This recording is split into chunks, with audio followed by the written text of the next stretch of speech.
রামেন্দ্র সুন্দর ত্রিবেদী এই কথাগুলো কোনো একটা অভিভাষণে বলেছিলেন। এই কথায় অনুপ্রাণিত হয়ে আমরা বাংলার প্রথম প্রকৃতি বিজ্ঞানী হিসেবে পরিচিত গোপালচন্দ্র ভট্টাচার্যের লেখা বাংলার কীট পতঙ্গ বইটা থেকে একটা অদ্ভুত মাকড়সার নাচের কথা আজকে বলছি।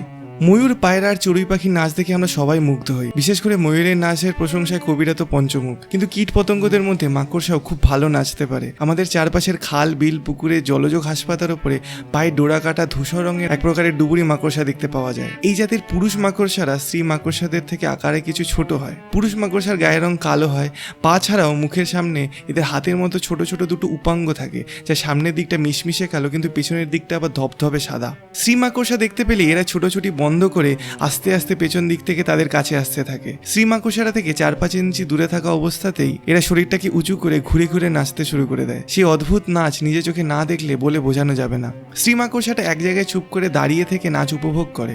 নাচতে নাচতে পুরুষটা তার বৃত্তের পরিধি ছোট করতে থাকে। একটু কাছে এলেই মুখের সামনে থাকা উপাঙ্গগুলোকে ঠিক হাত জোড়ের মতো করে ওপরে তোলে এবং পরক্ষণেই আবার দুটোকে আলাদা করে নিচের দিকে নামিয়ে আনে। আগেকার দিনে নবাব বাদশাদের দরবারে যেরকম ভাবে কুর্নিশ জানানোর প্রথা ছিল, যেন হুবহু সেভাবেই পুরুষ মাকড়সা রানীর তোয়াজ করছে। এভাবে কুর্নিশ করতে করতে তারা মাঝে মাঝে নৃত্যভঙ্গি বদল করে পাগুলো কাঁপাতে কাঁপাতে একটু একটু করে তাদের কাছে চলে আসতে থাকে। ব্যাস এইটুকুই।